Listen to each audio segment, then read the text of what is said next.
অনেক রকমেরই কিন্তু মাছ ভর্তা খেয়েছেন, তবে রুই মাছ দিয়ে আজকে একটি ইউনিক স্টাইলে মজাদার ভর্তা রেসিপি নিয়ে থাকছে ছোট্ট একটি ব্লগ, এবং সাথে আরও কি কি দুপুরে আয়োজন ছিল সব কিছু একদম ডিটেইলি দেখানো হবে। সো স্কিপ না করে দেখতে থাকুন, আশা করি ভালো লাগবে। আসসালামু আলাইকুম, hello everyone, welcome to my new blog. ফার্স্টেই এখানে রুই মাছগুলোকে সুন্দরভাবে হালকা ডিপ ফ্রাই করে নেওয়া হয়েছে।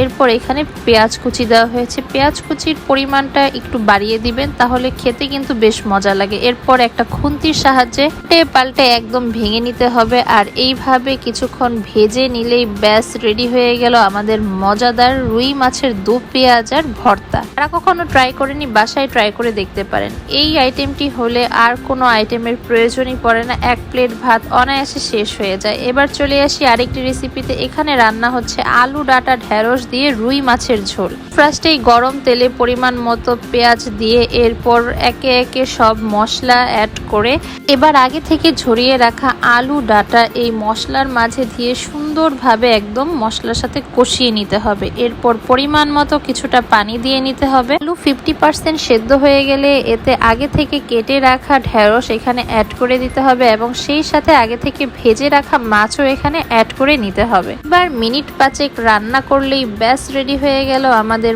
মজাদার ঢেঁড়স আলু ডাঁটা দিয়ে রুই মাছের ঝোল। আপনারা কে কে এইভাবে রান্না করে খান কমেন্টে জানাবেন। সাথে ছিল ডাঁটা শাক, এরপর এই যে রুই মাছের দো পেঁয়াজা ভর্তা, জালি ভাজি এবং কলমি শাক। আলহামদুলিল্লাহ, গরমের একদম শান্তির ভরপুর একটা লাঞ্চ। সো আপনারা কে কি দিয়ে লাঞ্চ করেছেন অবশ্যই কমেন্টে জানাবেন। আজকের ভিডিওটি কেমন লেগেছে অবশ্যই কমেন্টে জানাবেন, আর আমার বিগিনারদের অবশ্যই আজকের ভিডিওটি অনেক কাজে আসবে।